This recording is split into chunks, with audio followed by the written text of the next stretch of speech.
बिहार है रे राजा हम बिहार हैं, बिहार है रे भैया हम बिहार हैं।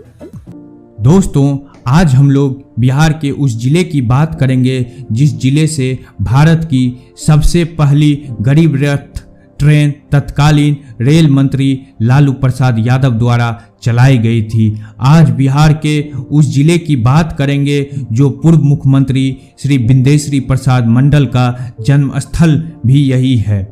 दोस्तों, यह है बिहार का सहरसा जिला। बिहार के कुल 38 जिलों में से एक बड़ा ही अद्भुत जिला है। इस जिले में बड़े बड़े राजा महाराजा सामंत और जमींदार हुए तो अंग्रेजों की कोठी भी रही। इतिहास में जाएं तो इधर नील की खेती होती थी। इससे पहले भागलपुर प्रमंडल का हिस्सा हुआ करता था। सहरसा मिथिला राज्य का हिस्सा था। बाद में मिथिला मगध साम्राज्य के विस्तारवाद का शिकार हो गया। बनबनखी फारबिसगंज रोड पर सिकलीगढ़ में एवं किशनगंज पुलिस स्टेशन के पास मौर्य स्तंभ मिलने से यह बात प्रमाणित है। सहरसा बिहार की राजधानी पटना से करीब 203 किलोमीटर की दूरी पर स्थित है। सहरसा जिला की स्थापना 1 अप्रैल 1954 को हुई थी, जबकि 2 अक्टूबर 1972 से यह कोसी प्रमंडल का मुख्यालय है।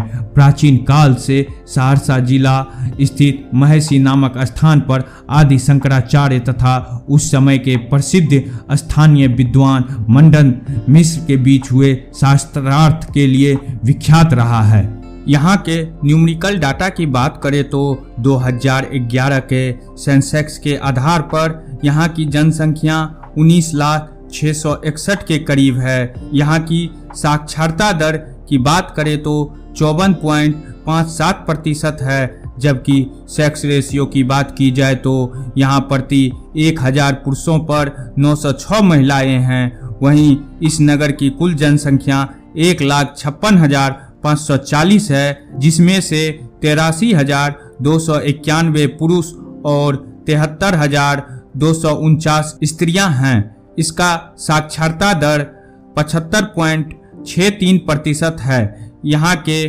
ज़्यादातर आबादी हिंदू हैं, जो पूरी जनसंख्या का लगभग 86% है। इसके अलावा मुस्लिम, सिख, ईसाई, बौद्ध और अन्य धर्मों के लोग भी निवास करते हैं। यहाँ की अर्थव्यवस्था मुख्य रूप से कृषि और छोटे इंडस्ट्रीज पर निर्भर करती है। यहाँ कोसी नदी के सपाट मैदानी भाग पर धान, मक्का, गन्ना, तरबूज, मखान की खेती होती है तथा ईंट निर्माण इस जिले का एक महत्वपूर्ण उद्योग है। कोसी क्षेत्र का सबसे बड़ा ईंट उत्पादन केंद्र भी माना जाता है। यहाँ ज़्यादातर मैथिली और हिंदी भाषा बोली जाती है। सहरसा में 2 अनुमंडल हैं, पहला सहरसा सदर और दूसरी सिमरी बख्तियारपुर। इसके अलावा जिले में 10 प्रखंड और 10 अंचल हैं। वहीं इस जिले का भौगोलिक क्षेत्रफल लगभग 1661.3 वर्ग किलोमीटर है। इस जिले के उत्तर में मधुबनी एवं सुपौल, दक्षिण में खगड़िया, पूर्व में मधेपुरा एवं पश्चिम में दरभंगा और समस्तीपुर जिला स्थित है।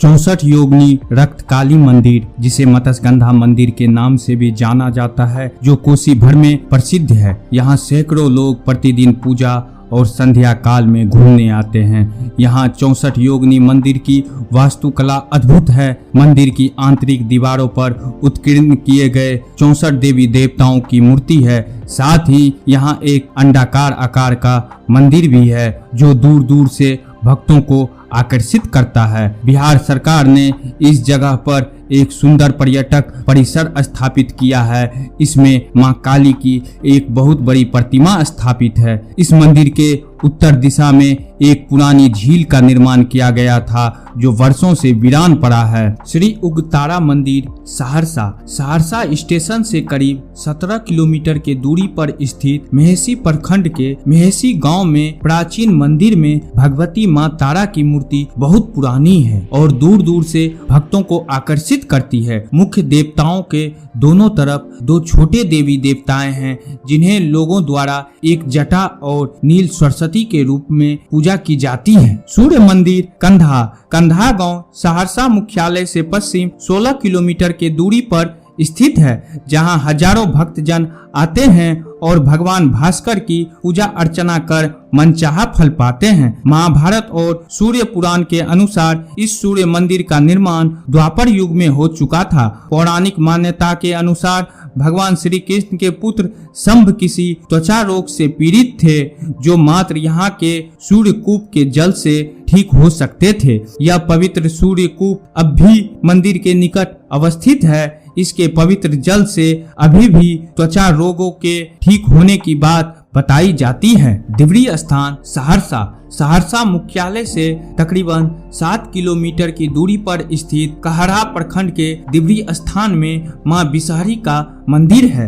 इस मंदिर की एक अलग ही पहचान है। आसपास के लोगों की माने तो यह मंदिर दुनिया भर में प्रसिद्ध है। इस मंदिर में पूजा करने के लिए बिहार के मुख्यमंत्री नीतीश कुमार से लेकर कई बड़े नेता तक आते रहते हैं। यही नहीं, नेपाल, पश्चिम बंगाल, उड़ीसा सहित बिहार के कई क्षेत्रों से तंत्र साधना के लिए भक्त मैया के दरबार में हाजिर होते हैं। ऐसे में अगर आप भी भगवती के उपासक हैं तो एक बार इस मंदिर के दर्शन जरूर करें। यहाँ आने के बाद असीम शांति का एहसास होगा। इस मंदिर की परंपरा रही है कि यहाँ का पुजारी ब्राह्मण नहीं बल्कि नाई जाति के वंशज होंगे। कहा जाता है कि विश्व भर में यह एक ऐसा मंदिर है जहाँ एक साथ 5 देवियों की पूजा की जाती है। ये देवियां अलग अलग नहीं बल्कि 5 बहनें हैं।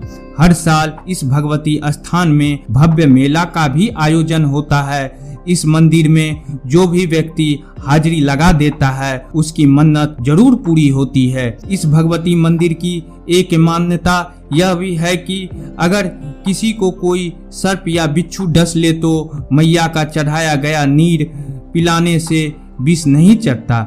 पुजारी उपेंद्र भक्ता बताते हैं कि यह मंदिर सैकड़ों वर्ष पहले से है। इस जगह को आदि शक्ति भी कहा जाता है।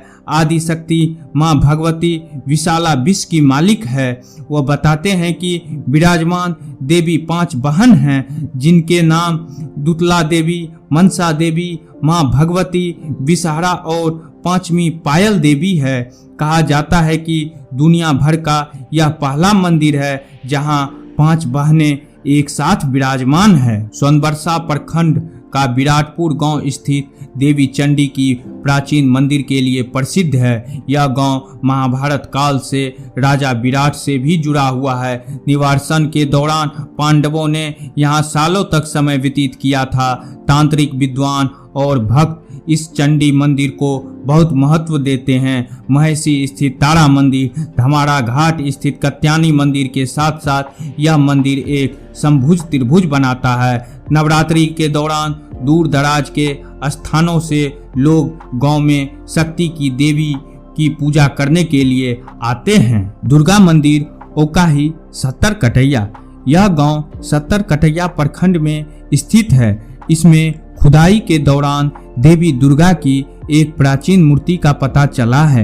एक किंवदंती के अनुसार देवी मां ने सोनेलाल झा को सपने में एक विशेष जगह की खुदाई करने को कहा। यह मूर्ति उसी स्थान पर पाया गया था और बाद में मंदिर में स्थापित किया गया। भक्त यहाँ दूर दूर से आते हैं। हर साल महाअष्टमी पूजा के दिन यहाँ एक मेला आयोजित किया जाता है। वन मंदिर नौहट्टा प्रखंड के शाहपुर मझौल में स्थित मंदिर में शिवलिंग की स्थापना की गई है। ऐसा कहा जाता है कि यह शिवलिंग 1009 में महाराजा शालिवाहन द्वारा स्थापित किया गया था।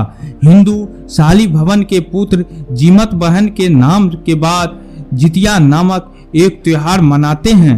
इस स्थान का विवरण श्री पुराण में पाया जाता है। देवन वन में स्थित प्राचीन मंदिर कोसी नदी में बह गई थी।